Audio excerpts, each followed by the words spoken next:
One of the manga and anime that I liked the most in 2017 was the excellent work created by Hiroya Oku, called Inuyashiki. As of today, this story has already received more attention than when it was published. However, in my opinion, it is still not given the recognition it truly deserves. In this video I will talk about the aspects that I like the most of this story, full of emotions, violence and introspection. For those who still don't know this anime and manga, the basis of this story presents the life of a man named Inuyashiki and a young man named Shishigami, who are killed when aliens come to Earth and basically run over them by accident on their arrival. The aliens regret having destroyed these life forms, so they decide to rebuild their bodies using technology. Unfortunately, the aliens only had materials made for war left, so the new bodies these people receive are actually weapons of mass destruction that are beyond human technological capabilities. Thus begins the story of Inuyashiki, in which we see how the lives of these two people develop now that they have robotic bodies, and in which these characters have to rethink whether they are still alive and whether they are still human now that their bodies are different.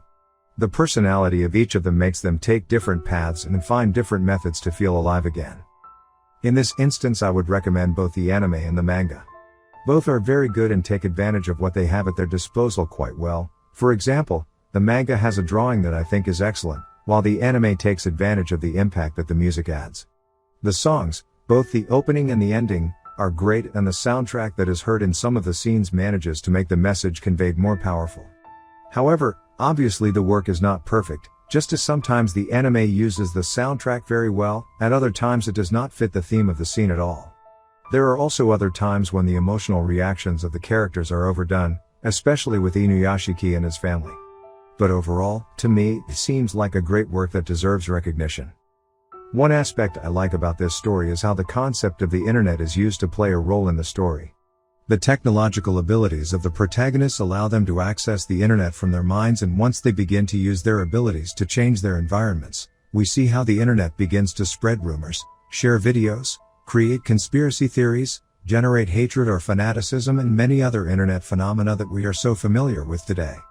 It is particularly interesting, and at the same time terrifying, when Shishigami begins to search in social networks and forums for all those who are attacking him, and one by one he ends their lives. In my opinion, this part of the story is a criticism by the author of our behavior on the internet and the ease we show to harm others when we are behind a screen. Obviously Shishigami was a criminal who deserved people's hatred, but still the story emphasizes that internet behavior is often abominable, regardless of the circumstances. For example, people attacked Shishigami's mother without any evidence that she was involved.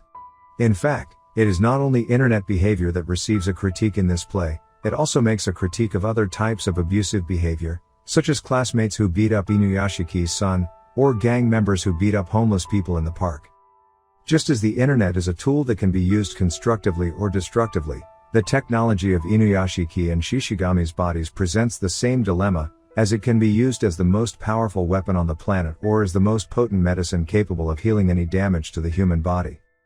For those of you who are already familiar with other works by this author, you will know that he is not afraid to show explicit violence, and Inuyashiki's story was no exception. This anime is raw and direct in how it presents the action. Some scenes seem straight out of the horror genre for the brutality they present, such as the first time Shishigami randomly enters a home to murder a family, or the legendary airplane scene.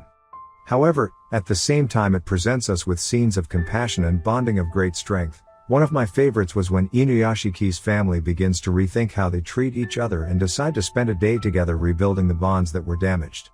It is a contrasting and emotionally complex story. There are moments of reconciliation, moments of regret, moments of hate, fear, love and evil.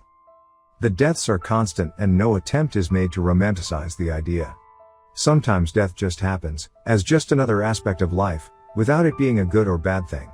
For example, that initial accident we have already talked about, in which the two protagonists die when they are run over, is an example of how death can happen simply by chance and without carrying any higher meaning. Even so, the work also explores other aspects of death, such as the morality related to taking other people's lives, the controversial act of sacrificing some people for the greater good, or the act of sacrificing your own life for the good of others.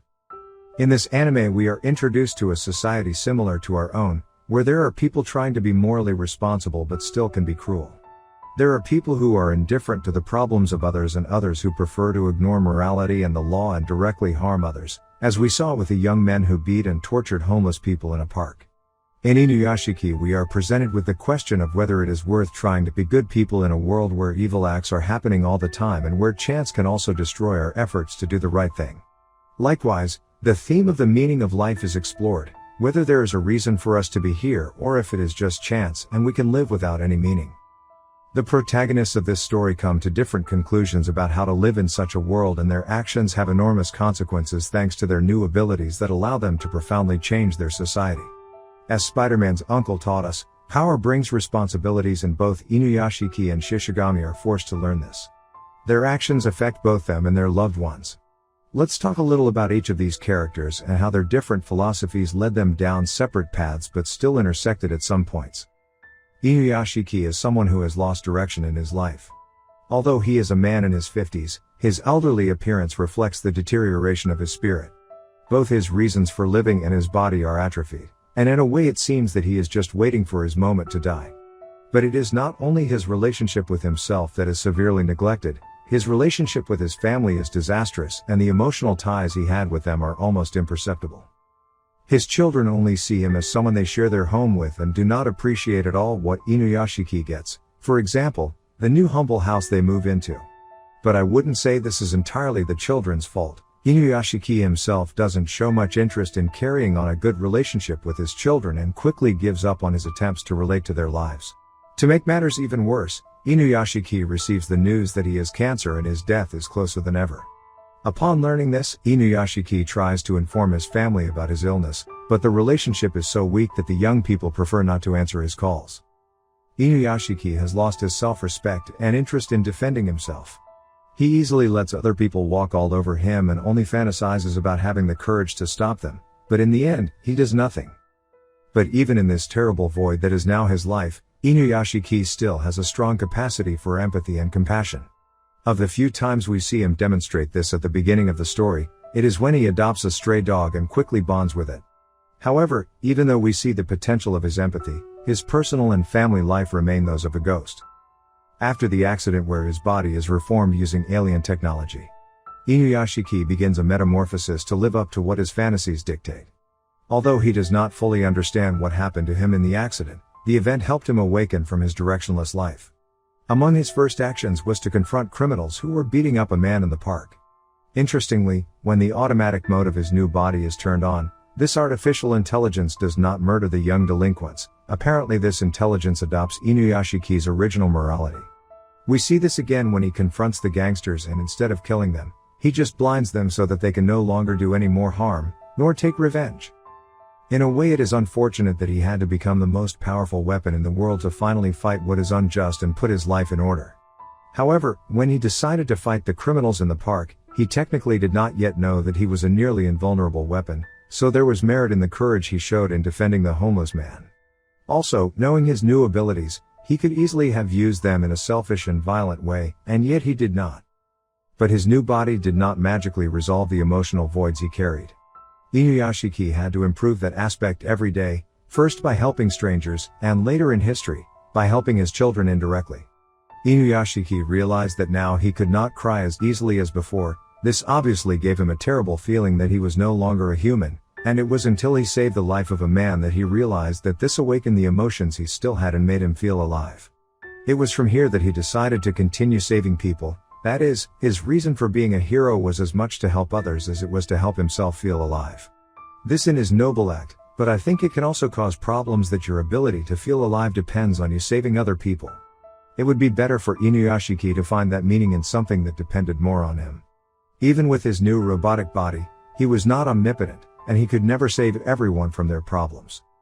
From here connects another problem with the way this character lives. Inuyashiki had an enormous capacity for empathy, and when he became a hero, many times that empathy ended up overwhelming him when he could not save everyone.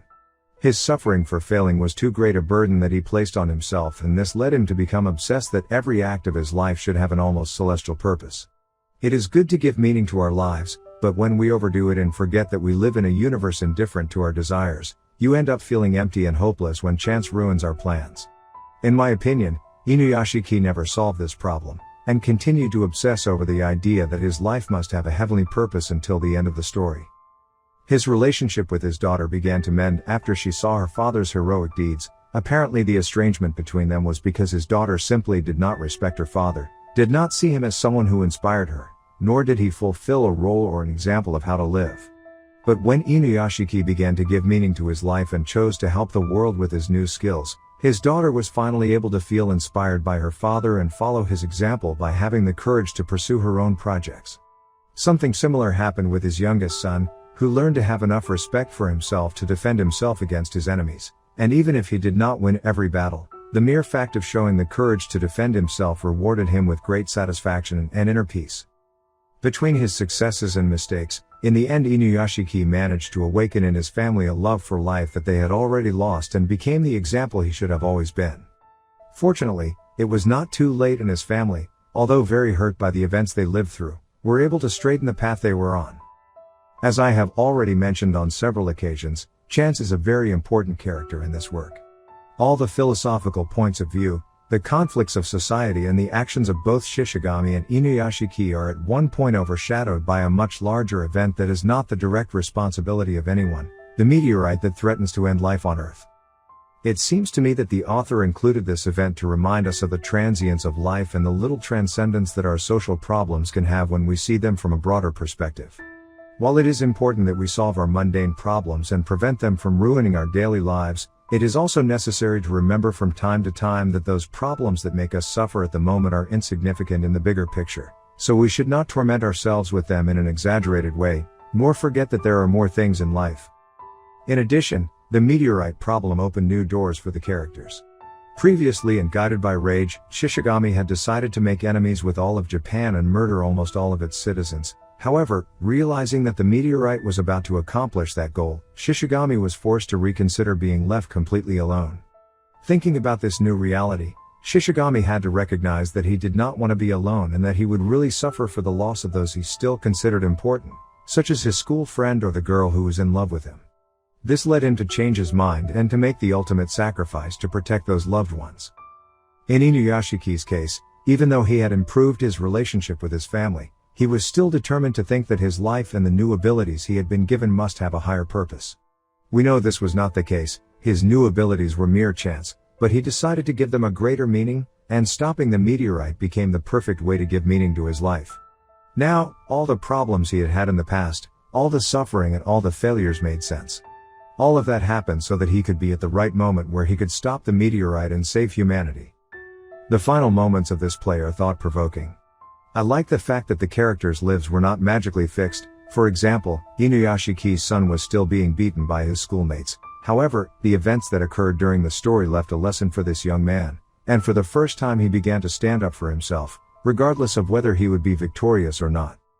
Similarly, Inuyashiki's daughter finally showed the courage to work seriously on her passion for writing manga, and although this does not assure her that she will succeed, nor that she will live a life without problems, the fact that she is striving for her goal and taking control of her life is a giant step towards a more meaningful life. I'm going to leave the conversation about Shishigami for the next video. What do you think of this story and this character? Leave me your opinion in the comments. Thank you for watching this video.